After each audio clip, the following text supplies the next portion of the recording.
Welcome back to the Battle of Thoroughfare Gap. After the artillery and sniper ridiculousness of Kettle Run, this is going to be a bit more of a standard battle. You can see that I've already mostly set everything up. I'm bringing in a 3-star general with movement, accuracy, and cover. I've grabbed a bunch of my brigadier generals and put them in division command. I want to try and level them up with the static XP. And I've grabbed my larger infantry units and have dumped 5k in veterans in and then rookies to fill them out. I'm also bringing in all of my, or most of my better smoothbore artillery, as I'm going to need it to kill infantry. And one sniper with that has been bumped up to 3 stars with my new lieutenant general to take out the artillery.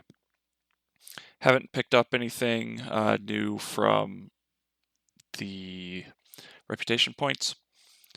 And I put my latest point in training. We get a good number of recruits from this battle, and I want to try and get that up going into second bull run. So after the last battle, they got another shipment of weapons, so we're at a 60 training, 52 armory, which is pretty high. We also haven't really been able to get the AI size back down again. So outnumbered around 2 to 1, bumped up scaling a little bit, but not by too much. I did find that if I started adding more units or larger units, that I was starting to get 2 to 1 ratios. So I decided not to go any larger with anything. So I'm also going with a bit of an unorthodox setup in this one. I'm not going to defend the center at all.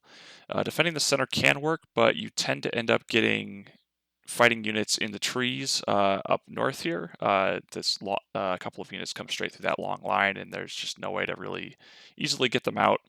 There's enough enemy units that you don't have the ability to get on their flanks and really drive them out.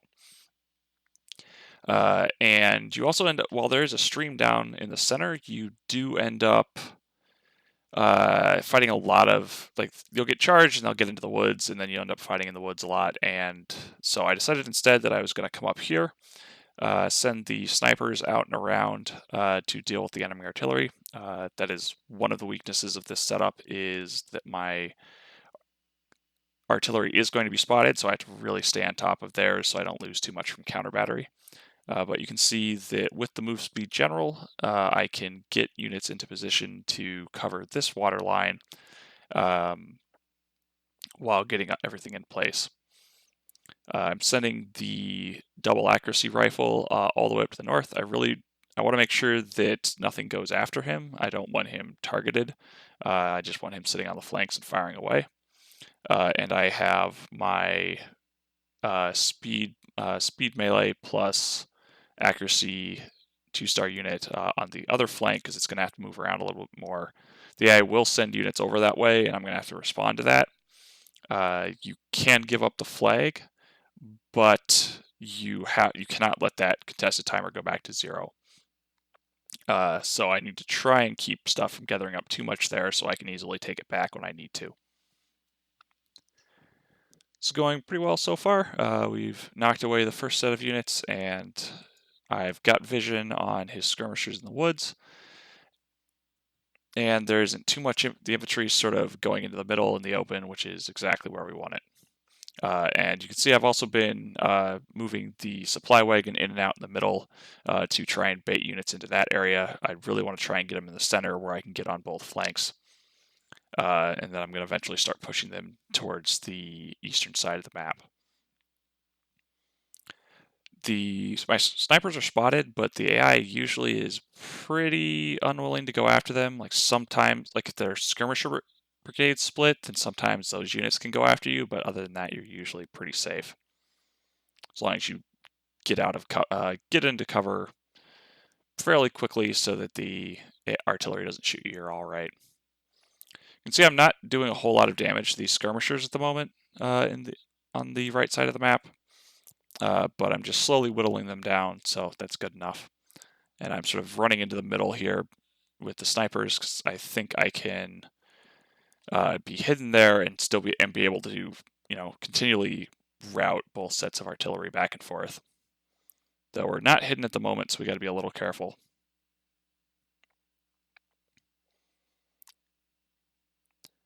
Oh, we took one volley from an infantry unit. That's unfortunate, but it wasn't too bad.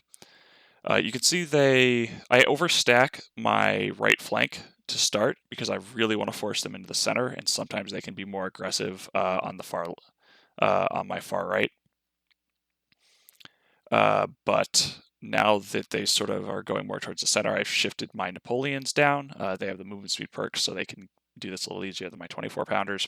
The 24 pounders are by the victory point because that's the area I have to really make sure I keep. And then we're just sort of going to swap the snipers back and forth to keep the artillery from doing too much. And so I started the Grenadier unit in the center because sometimes they attack heavier there, and now I'm moving it over to the victory point because I'm going to need them to help drive these units out. I want to try and avoid melee if I can, but I don't want to push it too far. I don't want them to get too far into the woods. So we will engage in melee instead.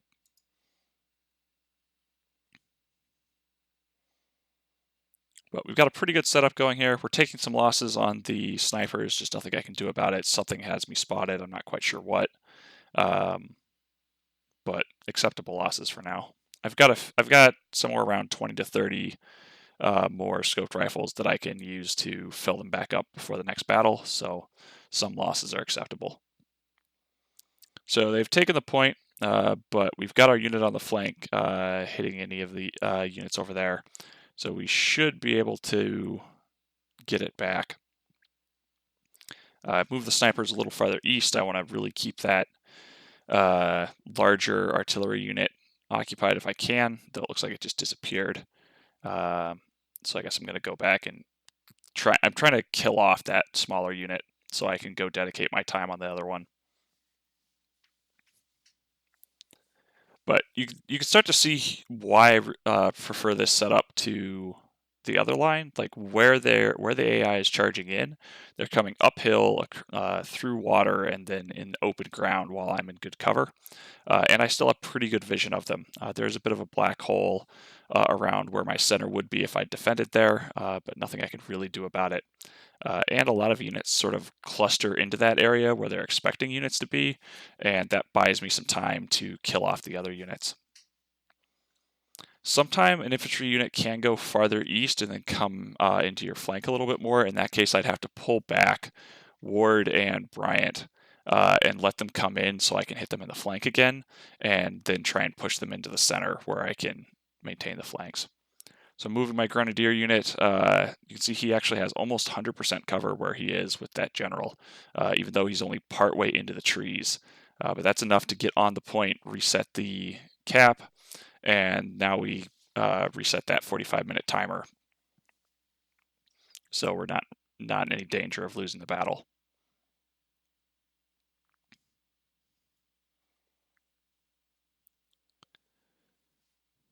So this is going pretty well. We're starting to run out of ammo, but we just got the wagon over in time.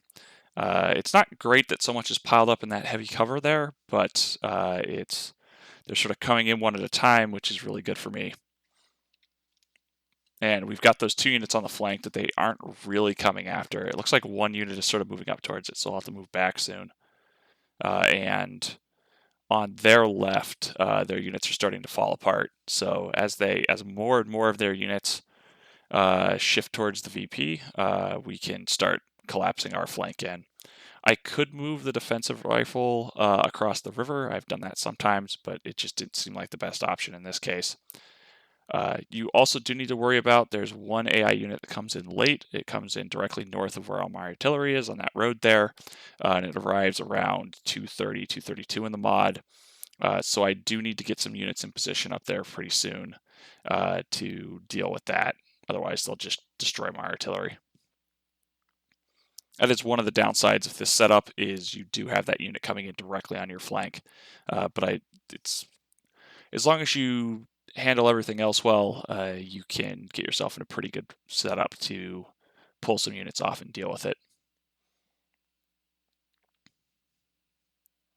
So I'm bringing one infantry unit over. I'm going to leave the defensive rifle there and Then I'm going to back off the Grenadier unit and put that over by in the back as well. I want to have a 2v1 advantage back there. And I'm expecting to get charged, so I want the melee unit there if I can get it.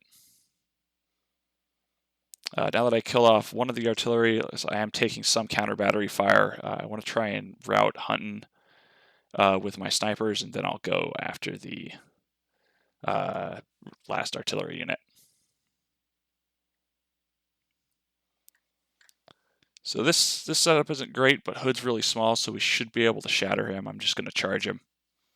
Backing ward off, and that lets Course decide to go after my other unit, which opens up his flank to ward again.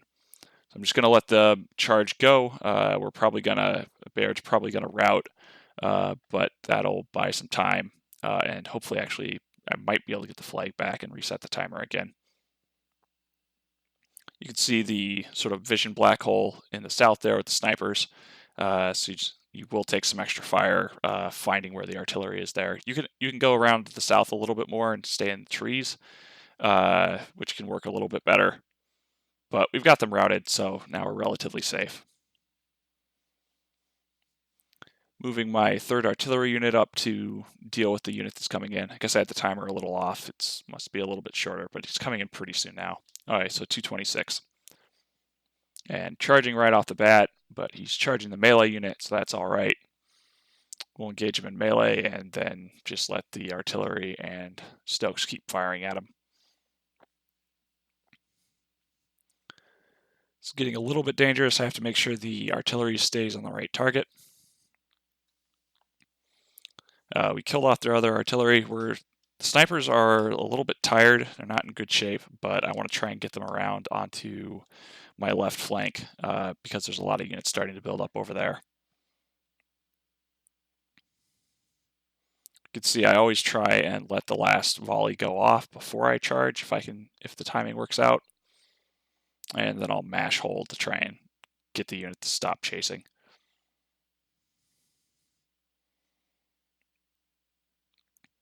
So still getting a little worrying. Lots of units out in the open, but they are getting pretty small, so we can deal with them pretty well. We got the AI to retreat. Retreating northwest is probably best. If it goes into the east, that causes more problems. But I'm still going to have to leave some units up there to deal with it. But I think I can pull the artillery off them, and I can start moving one of those units back into the center again.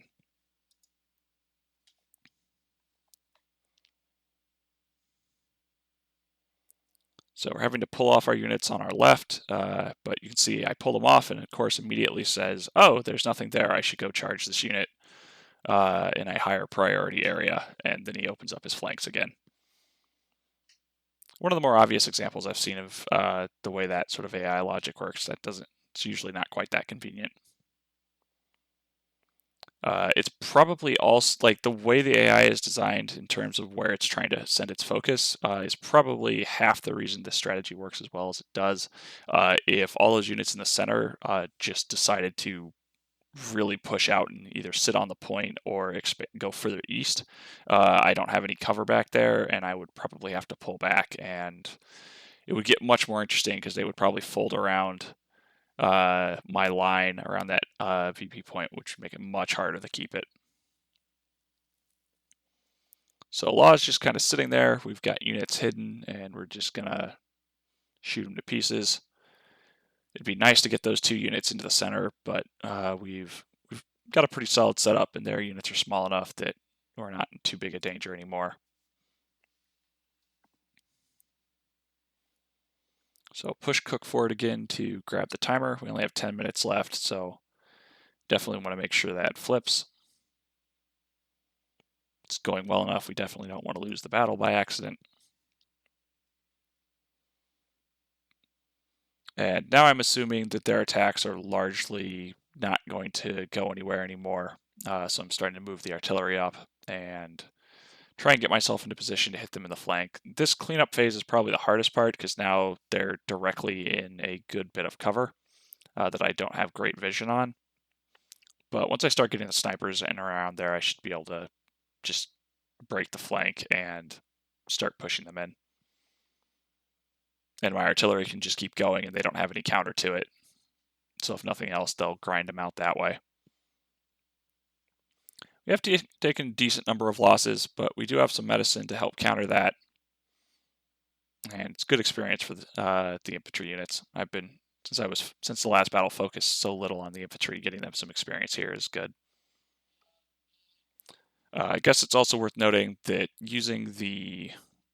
putting the brigadier generals in division command is a little bit risky, especially with that we do take higher casualties in this battle. But I really want to try and get a couple of those guys up to major general.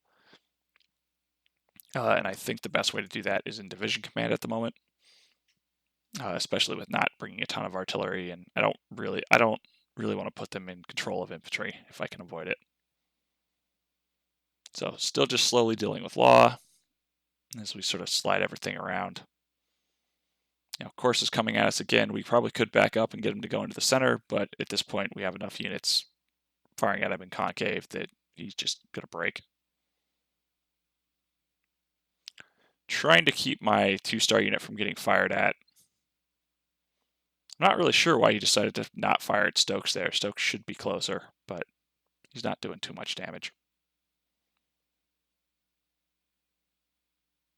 I changed my mind on the Grenadier unit. I start sending him to the north to clean up law so I can pull those units off. I think that's a mistake. The 2 units I have up there are going to deal with him, and it's just going to take too long for the Grenadier unit to get over there to really have a chance to melee him down.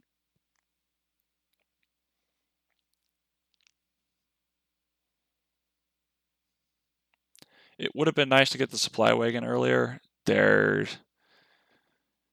If I brought cavalry or a fast skirmisher unit or something, I think there's opportunities to grab it, but it would be pretty tight, and I really didn't want to sacrifice any more infantry units. Like, there's a decent amount of space to cover on this, and a lot of aggressive 3-star units that want to charge, so having more infantry is definitely helpful. Or, well, definitely more useful than having a way to grab those supplies easier. It's maybe you could bring melee cav or carbine cav in place of the snipers and use those to deal with the artillery. It would probably work. If I was going to do the melee cav, I'd really want to have 2, and I don't think I can give up the extra slot. Maybe if you go with all infantry and no artillery, and then you could bring 2 cavalry units to go clean stuff up. Though that really only lets you kill like in this case, it would have let me kill the smaller artillery unit pretty easy. The larger one is usually sitting with the infantry. It would have been much harder to get to with cavalry. Like, we only really split it off after we routed it a couple of times. So I'm sending Foreman, which is one of the artillery units or infantry units taking the least amount of casualties, forward into the woods where I'll have 100% cover, and then I'm advancing my flank while the AI is distracted by him.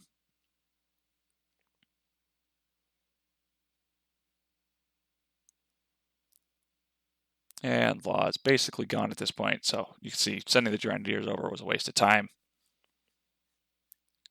But I'm basically going to fire off one more volley, and then we'll charge, and he shatters. So we've got Wilcox still coming after us for whatever reason. But we're starting to, these units are all really small, we're starting to get set up on the flanks, so we'll be able to deal with them pretty easily.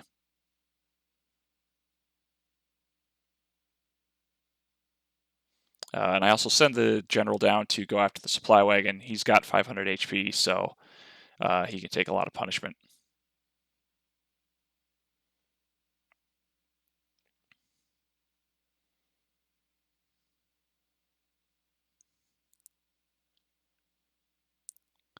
Yeah, not a whole lot going on at this point.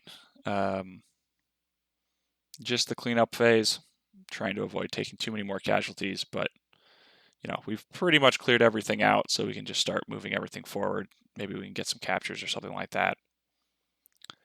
This cleanup phase definitely is the weakest part of this setup. If you defend the center more, then you end up pushing them into the southwest. which tends to have more open ground, so you can keep the route going a little easier than when you have units in all these trees. But you can see here, like Hunton is basically, it's like half standing in water, half standing in trees, and he's taking decent damage, but not a ton. So I just don't think I just don't like the defensive position much in the mod. This defense, like holding the center, works a lot better when you have detached skirmishers that can sit on your flanks. Like that lets you cover, like that lets you get flanking fire much easier. And in the mod where you don't have those, you just don't really have the number of units to deal with it. We just took a shot on the snipers because I forgot where a unit was and pushed forward too hard. We also lost where the wagon was. I don't see it. I didn't check the mini map. I guess I could see it right now. So I think it's gone west, so I'm sending the general off that way. But I'm going to be a little careful about when we cross the river here. But not much left.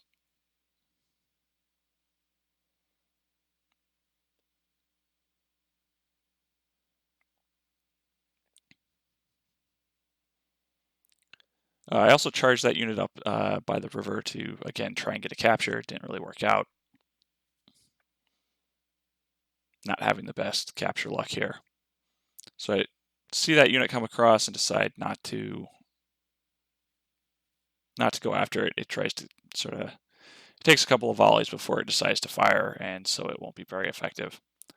So I finally notice where the wagon is, so I turn all those units off and actually back everything up because this is Hunton's the only unit remaining, and I want to capture that wagon, so I don't want to shatter him by accident. And I just send the artillery off on a merry march to get some free stats out of it. And now I'm just going to surround it and maybe see if we can get a surrender.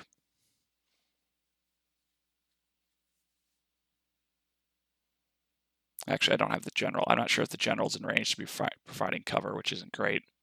The downside is I have an open approach to get to him, and if I fired him enough to rout him, he's probably going to shatter. So I decide to charge from range. I'm hoping he's just going to ping pong back and forth instead of deciding to fire. Instead, he decides to fire. So this ends up not being worth it. If we'd captured it, it might have been. So we take 2 volleys for an extra 50 men. But with medicine, that's around 2,000 losses for the full clear. We did lose 1 gun from the counter battery. I wasn't able to completely stay on top of it, but otherwise that went pretty well. 24 pounders did well. Infantry did pretty well, though Cook took more losses than I'd really like. Snipers also took some losses, but we'll be able to fix those. Yeah, Napoleon's numbers are a little lower just because they were moving around a bit. But overall, I'm pretty happy with that. I would have liked to get the Grenadiers more kills, especially melee kills, but it just didn't really come together. Got some nice promotions on Lieutenant Colonels. A bunch more Tyler Texases, so we should have enough to put a unit together. Smiths aren't great, but some 10 pounders, some ordnance.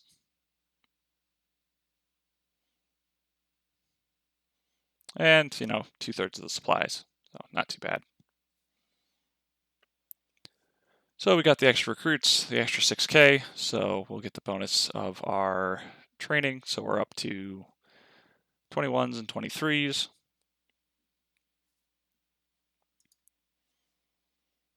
And decent experience. That's definitely lower than I would have liked. The Grenadiers spent more time walking than actually firing at anything or meleeing anything, which isn't great. The rest of these guys did okay.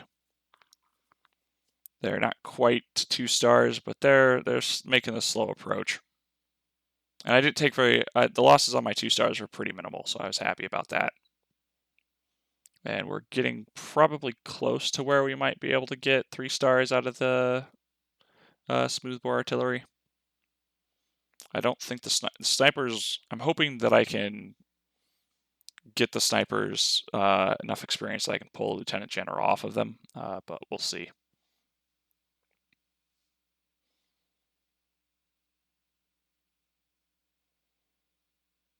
So yeah, we've got almost 3,000 Tyler Texases, so we'll definitely be able to do something with that. They're an okay gun. Their accuracy at max range isn't great. You really want to try and get them into around 300 range for them to really match up with the other weapons. Though they do pretty well if you can get them to that 300 or lower. And we got lucky here finally, just recruits. So that didn't boost the army size much, dropped the armory a little bit. I don't think it dropped the training all that much. Yeah, we should be in a pretty good spot for a second bull run. That battle is relatively easy for the Union. It's just passive for long enough that if you have a good artillery and sniper corps, you can just do ridiculous things with those. So I'm expecting the losses on that battle to be considerably lower than my last couple of grand battles. But I will be back with that soon. There should also be a new minor patch coming out soon. It's available on the Discord. I'll put the link in the description. But that's a different take on Thoroughfare Gap. Hope you enjoyed. Thanks for watching.